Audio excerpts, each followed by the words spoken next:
Welcome back to another installment of Video Game Pickups. So I've got a huge lineup of games today. I also have a new console as well, which will be the first thing I talk about. As a matter of fact, let me move it over here. Little disclaimer: I'm also in Maryland right now, and before the trip, I couldn't pack all the cases for my games, so I had to take all the individual discs out of the cases and put them into separate boxes, just so it wouldn't fill up my bag.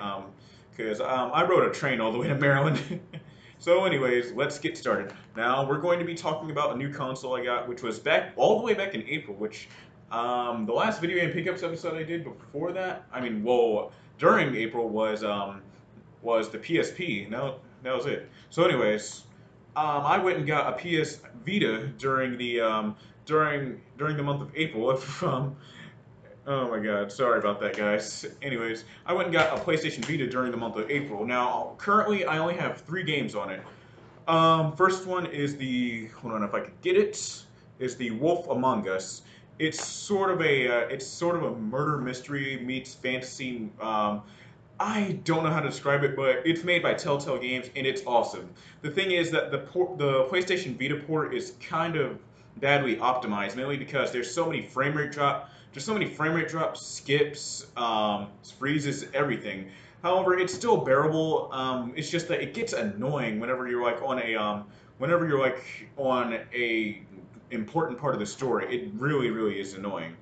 But it's still a good game. I played the PlayStation 3 port of it back in 2014, and I loved it. Well, I played the first episode of the PlayStation 3 port. This obviously contains all of the episodes, so yeah. Next game I got is Final Fantasy X PlayStation Vita port. Now this port of Final Fantasy X was actually pretty good. I didn't experience any of what was mentioned with the Wolf Among Us, with the frame rate drops, freezing, skipping, or anything. Now, it really doesn't have any other features exclusive to the PlayStation Vita. The only exclusive feature it has for the PlayStation Vita is that you can touch one part of the screen, so you can either have the game automatically heal you with items or have Yuna use her magic points to heal up the entire team. And that's about it. So nothing really changes here. Also, if you get Final Fantasy X for the PlayStation Vita, you will also get a voucher with Final Fantasy X2 on it. However, it's recommended you get the game new instead of used because there's a 9 out of 10 chance that you will get the version of Final Fantasy X without the voucher because the guy obviously used it, and yeah. So yeah, finally, the last game I got for the PlayStation Vita before we move on to my other titles was Persona 4 Golden, and this is an excellent port of Persona 4. It did so many things right with this port. First off, they beefed up the graphics. They beefed up the graphics a little, but one thing they also beefed up was the character portraits. They look more shinier and stuff. They also look more detailed too. Well, not more detailed, but they have a little bit. You can see a little bit more detail. I don't know. It's better if you just watch a video of someone playing Persona 4 Golden. It really is sort of hard for me to explain, but still, it's an excellent port. It retains the turn-based nature of Persona 4, and also there's a few extra things added. There's a new character. I think there's a few new dungeons, and that's about it. Oh yeah, you can also use. There's also a few other features too. You can also use these little they're basically TV channels where you can check out some extra features like watch cutscenes, listen to the game's soundtrack. There's also one section where you get a few lessons from one of the teachers from Persona 3 where he talks about Jungian psychology, which is which is what the Persona games are based around. So you get a pretty good deal in one package with Persona 4 Golden, and as a matter of fact, Persona 4 Golden was actually one of the main reasons why I purchased the PlayStation Vita. I also went and sold my PlayStation VR for my PlayStation Vita because, well, it really wasn't doing anything for me. It was just sitting in the corner of my room, and really, I just really had no use for it. Not only that, but there were very few games out for it, and I had very few games for it. The games I had were the PlayStation VR demo disc, the Batman game, which I couldn't even play because the motion controls weren't configured right, and PlayStation Worlds. And really, that's about all I had on there. I mean, like, the most I played it was, I mean, the most I played it was when during Christmas when my family wanted me to show off what the PlayStation VR could do, since they were all interested in the whole nature of VR. So yeah, I was just up there demonstrating to them what the VR can do. I wanted to play, fun fact, I wanted to play Resident Evil 7 VR in front of the entire family, but the thing is that I couldn't get it to download on time, and yeah, so yeah, that's about it for the PlayStation Vita. Really good console. It really sucks that Sony does not pay attention. Well, yeah, it sucks that Sony and a few other, well, many game developers don't pay attention to the PlayStation Vita. As a matter of fact, Sony just really disregards the existence of the PlayStation Vita, which really sucks because it's a really powerful handheld.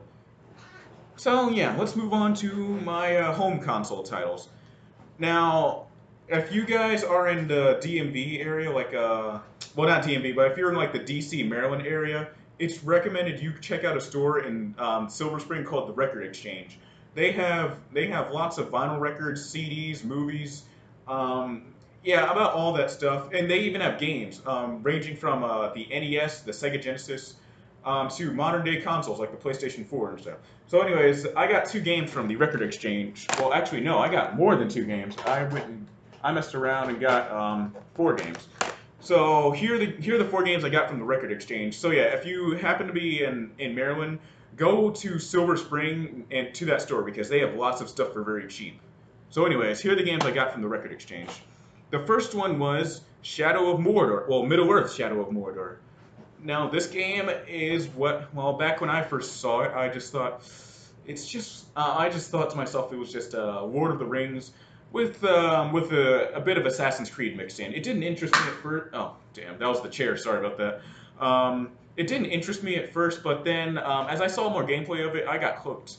And I've been trying to, and some of the stores in my hometown in Virginia, they didn't have them for pre-owned. They only had them for new. I didn't want to spend a whole bunch of money. But anyways, this game is really awesome. I love it. So basically, the gameplay. Sorry about that. So the gameplay is where you're trying to take down all of these bosses. Sorry, it's sort of hard to explain, but this whole thing called the Nemesis system, where you're trying to take down all these bosses who are like leaders of these huge camps and stuff. It's sort of hard to explain if you. It's better if you, I don't know, well, not watch a video of it, but I don't know. But still, you go around, you kill these bosses, and the thing is that if you fail to kill a boss, they will get stronger, and if you kill that boss, then they will be wiped off the grid completely. And there are times when certain commanders, not bosses, I just got the name now, but when no captains, when certain captains will actually engage in conflict with each other. And why is my phone not on vibrate or silent? Thank you very much. Anyways, where certain captains will actually engage in conflict with each other, and one of them will die. So it's a pretty interesting system too. So it basically, so just try not to die whenever you play this game. That's all I ask. Thank you very much. Yeah. Oh yeah, I also picked this up for $10 too. So it was very cheap. We're at GameStop, you can pick it up for like $14 to $15. So yeah, got a good deal on that. Let's put this here. There we go. Now, another item I got from the Record Exchange is a PlayStation 1 game. It's the first PlayStation 1 game I've purchased in years, honestly. This is the Final Fantasy Anthology. It contains Final Fantasy V and Final Fantasy VI. Now, they are ports of each of the games, and they're really excellent ports. I love it a lot. So, basically, these two games were released along next to each other sometime after Final Fantasy VII and Final Fantasy VIII, and I guess it was so Square should show could give the American audiences a taste of what the previous Final Fantasy games were like. And there was also Final Fantasy Tactics that came out on the PlayStation 1, if I recall correctly. But these are really excellent ports, and if you have an emulator, whether it be a Game Boy Advance, PlayStation 1 emulator, or whatever emulator that you use, it's recommended you try out these games. They're really awesome games. I actually played these games on emulators many years ago, but still, man, Wow. Final Fantasy VI, I hold that game to my heart. Okay, so here are two more games from that record store. Metal Gear Solid 3 Snake Eater. Now, a while back, I did purchase the Metal Gear Solid collection, but I saw this for $2, and I'm like, you know what? It's a deal. Um, so yeah, this is Metal Gear Solid 3 Snake Eater. It takes place in the 1960s during the Cold War, where you play as Snake who's trying to infiltrate a base out in the middle of a forest in Russia. And what follows from there is pretty wacky. I mean, like the bosses in Metal Gear Solid 3 are pretty freaking awesome too, and they're just out of control. They're crazy, but really solid stealth game. Love it very much. Now here's a game that I have yet to play because I did not bring my PlayStation 2 with me. Suikoden 4. Now I can't, like I said, I didn't bring my PlayStation 2 with me, so I don't know anything about the game. Nor did I try to attempt to look up anything online before even filming this video because I'm such an idiot.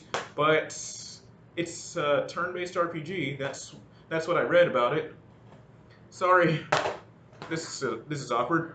So let me move some stuff around so I don't run out of room. Now let's move on to some PlayStation 4 games. That's the end of all the games from the Record Exchange, by the way. These are from the rest that falls are from GameStop or some other game store I went to. So next we have is a PlayStation 4 game I missed out on. I was pretty hyped for this too, but at the time I didn't have a PlayStation 4. It was like 2015. Dying Light. This is an awesome zombie game. I mean, like imagine taking Mirror's Edge and making it open world and then just throwing zombies into the formula. It's pretty freaking awesome. So basically, you play as this agent who is I guess he's trying to recover something from what I remember, and he's trying to go undercover as a survivor after he gets caught up in this group when these group of thugs try to kill him. But yeah, so this game is a mix of survival horror, action, really awesome. And the thing is that the game really gets intense when it turns to nighttime. Enemies get stronger. Enemies get stronger and faster, and there are even some bigger enemies that come out once it turns night. I mean, once it gets nighttime. So it's recommended that you don't stay out during the night for too long, or else you're dead. Okay. All right. Next game. Killzone Shadowfall. This was a launch title for the PlayStation 4, and many people weren't too happy with it, but as a fan of the Killzone franchise, I decided to go, and I dropped it too. I decided to go and get this game because, well, it was cheap. I got it for like $7. Really can't complain about that. It's a solid shooter. It doesn't do anything special. Well, it does something special, but still, it's a pretty solid shooter. I like it. I like it a lot. The story could have been better, but hey, yeah. So finally, is PlayStation. I mean, did I say PlayStation 4? Oh my God, what we need. Let's re-roll that. My God, that was a stupid slip of the tongue right there. I said PlayStation. Anyways, the next game is Watch Dogs 2. Now, the first Watch Dogs I got on the PlayStation 3 when it came out because I couldn't afford a PlayStation 4, and and honestly, the first Watch Dogs is boring. However, when I played Watch Dogs 2, well, I actually played the 3-hour trial version of Watch Dogs 2 many months back after I got my PlayStation 4, but it was really awesome. It really showed what potential Ubisoft really could have used if they made this game back in 2014. Watch Dogs 2 is what Watch Dogs 1 should have been. My God, dude, this game is friggin' awesome too. It also improved upon the hacking mechanic as well, and the driving has been improved a little bit over time. It's still okay, but by all means, but still, Watch Dogs 2 is a friggin' awesome game. Oh, and the characters, the dialogue, the setting, really solid. I love the work that they did with this game. Not only that, but my friend Chris is a really huge fan of this game. Shout out to you, Chris. All right, so let's do a few more PlayStation 4 games. And yes, like I said, I don't have the boxes for these games because I couldn't fit all the boxes in my bag, so I had to take the disc. So, anyways, let's do it. First is Sleeping Dogs: The Definitive Edition by Square Enix. Now, this game, well, yeah, this port of the Sleeping Dogs is awesome. I don't care what anyone says. Sleeping Dogs is awesome, and it's just it really sucks that how underrated Sleeping Dogs is because it's a really awesome open world game. Now, this version of Sleeping Dogs I got is the definitive edition, which means it comes with all the DLC that came out for it. So if you have a PlayStation 4, if you have a PlayStation 4 or an Xbox One, it's recommended you get this version if you don't want to pay lots of money out of your wallet for the DLC of the previous gen. I don't know why you would do that, but still. Um, anyways, it's really awesome game, and there's actually a crazy story behind the development of Sleeping Dogs. So Sleeping Dogs was actually going to be developed as True Crime Hong Kong. However, it was scrapped after something happened with the development team. And what happened was that Square Enix, no, not Square Enix, United Front Games, the creators of the game, they picked up the pieces and remade True Crime Hong Kong into its own game, which is Sleeping Dogs. So now we have this really awesome and underrated gem.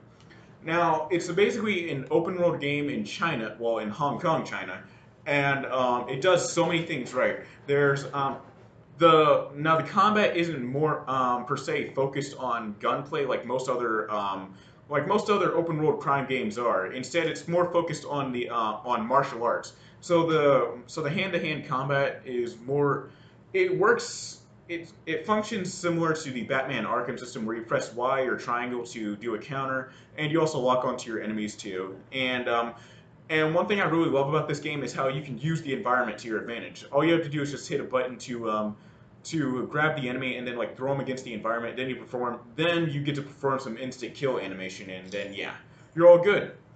Really solid open world game. The story is also really awesome too. Play as an undercover cop who's working with your best friends in a gang in Hong Kong, and really the whole shenanigans there. It just wow, it's really awesome. Won't tell you anything beyond that, I guess. Speaking of the definitive editions, I went and got Far Cry 4 the complete edition. So if I recall correctly, this comes with all the DLC for Far Cry 4. So I went and picked that up for $20 too.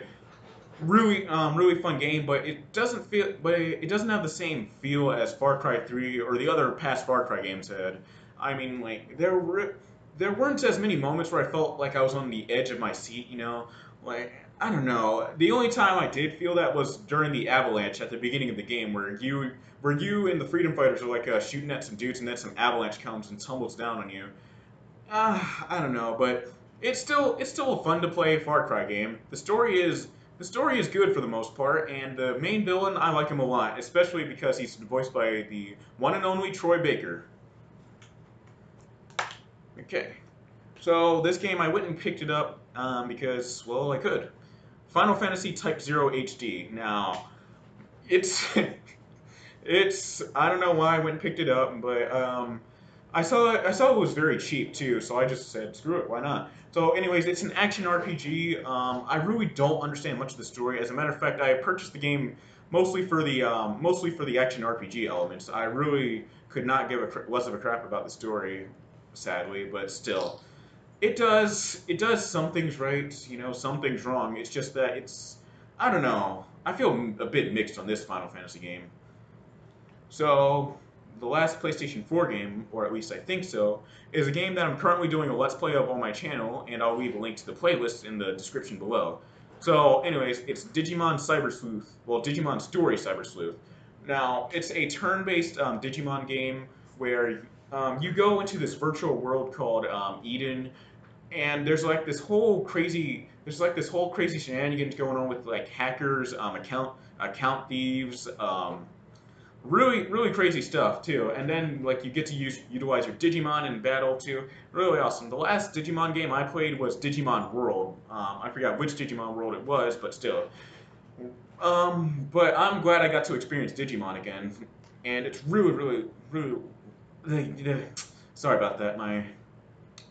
But yeah, the Let's Play is turning out really, really well. So if you want to watch the Let's Play of it, I'll leave a link to the playlist below so you can watch it. Hope you guys enjoy the playlist too. Next, we have. Now, I actually went and this is one of the cases for the games I got. Um, I used it to carry all the other games too. Well, not all the other games. I also have had a few other cases. But anyways, Ninja Gaiden Sigma 2, really awesome sequel to the first Ninja Gaiden.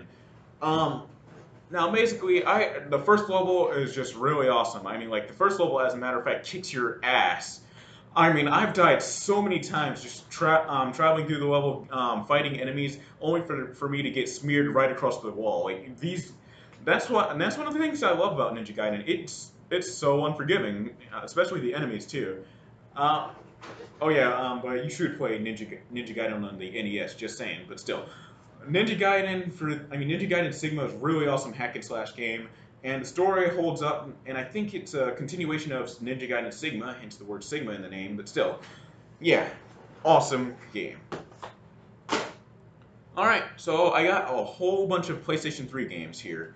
So, yeah, just gonna shuffle it up a bit. Damn it. So, yeah, first game, first game is going to be sort of a controversial pick, but like I said, I went and got this game for like $3. Resident Evil Operation Raccoon City. Now, I'm going to admit it's pretty fun to play. It's not a good Resident Evil game, but it's a pretty fun action game. If it wasn't called Resident Evil, then I would like the game more. But it's a really awesome third-person shooter. Well, it's a third-person arcade-style shooter that you can play online with your friends. You know, you're competing against each other to get the highest score, killing zombies, destroying bosses and stuff like that. It's pretty basic arcade third-person shooter. Nothing more to say about it. So I messed around and got yet another Ninja Gaiden game. It's called Yaiba Ninja Gaiden, where you play as a dude who challenged I think he challenged Ryu Hayabusa to a duel, and then he cut his arm off or something, and then he got replaced with a cybernetic arm. So, anyways, for some reason I forgot his name too, by the way. Um, so for some reason you go to another country, and then there's like a whole bunch of zombies there, so you're just cutting up zombies and stuff. Another thing I love about this game is its graphic style. What it is it has a comic book graphic style where it has like all the sound effects and stuff, all the little balloons that pop up when you do a special action. It's really fun, and the characters are just really crazy too. I mean, like the way they speak to each other is fucking awesome. So yeah. Okay. So next one, I actually went and got this game mainly because I have it on my download list, but I'm really not going to wait like 1 or 2 hours for the game to download. So I went and got it for like $4. Saints Row the Third. Now I got this back when it released back in 2011, and the thing is that it's a disappointing Saints Row game. As a matter of fact, everything that continued after Saints Row Third, the third was just garbage. Especially Gat Out of Hell, which came out like 1 or 2 years ago, I think. Oh my god, man! There's so much I could say about this game, but it's still a fun game to play. It's just I don't know. The past Saints Row games were good. Well, Saints Row One had many major problems, but still it was fun to play. Saints Row Two was where it was at. Anyways, what happens is that after a little incident in Stillwater, you are sent to Steelport, and you have to fight off this crime syndicate. And there's like a whole load of crazy stuff going down in Steelport. I mean, like with all the gangs trying to take them down and stuff. It's really, really crazy. All right.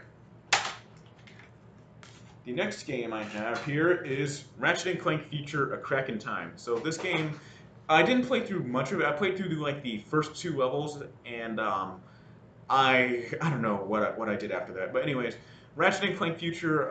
From what I remember, Ratchet and Clank, they both got separated for some reason. I don't know why, and they're basically trying to fight to reunite with each other. But then something bigger is going on too as well. So you play through separate levels as either Ratchet or Clank. Well, actually, the game switches between you two, and I played the demo of this back in 2010 on my old PlayStation account, and really, really fun too. I'll tell you that. Okay, so we are down to our last three games. I messed around and got the God of War collection, which contains God of War 1 and 2. Um, Not much to say about them. It's just they do have beefed up graphics. I also got it for when GameStop was selling me like 4 for 20. So it was one of the games I got on the 4 for 20 deal. Resident Evil 6. Now, this game really disappointed me. The first level of the game had me hooked, and then everything after that just well for Leon's campaign, but the first level of Leon's campaign had me hooked, and I thought it was going to be an excellent horror game. Well, back when I first played it in 2013. And then everything after that just fell apart. Chris's campaign is just where Chris's campaign is just what happens when you take Max Payne 3 and then put zombies in it. And oh my god, man, there's just so much shit going on in that game. But it's still a fun game to co-op with a good buddy of yours, so it's good that you go and check it out. The final game here is Dragon's Dogma. Now, I played this game back in 2015 when a friend of mine came over with his collection of Xbox 360 games because he was staying with a relative of his for a few days. So he decided to crash at our house. So, anyways, Dragon's Dogma. I first played that on the 360 like 2 years ago in 2015, and I decided to go and purchase this while it was cheap. Really loved it. It's basically what happens when you take an open world game. Where you take an open world game, make it a hack and slash. And many people like to say it was Capcom's answer to Skyrim, but I would argue differently. Like it does so many things different than Skyrim would do. So I think that about wraps it up for video game pickups. I hope you guys enjoyed the games I got. Let me know what you guys thought of the games I got. Did you like them? What other games would you recommend? So thanks for watching, and I really hope you enjoyed the content.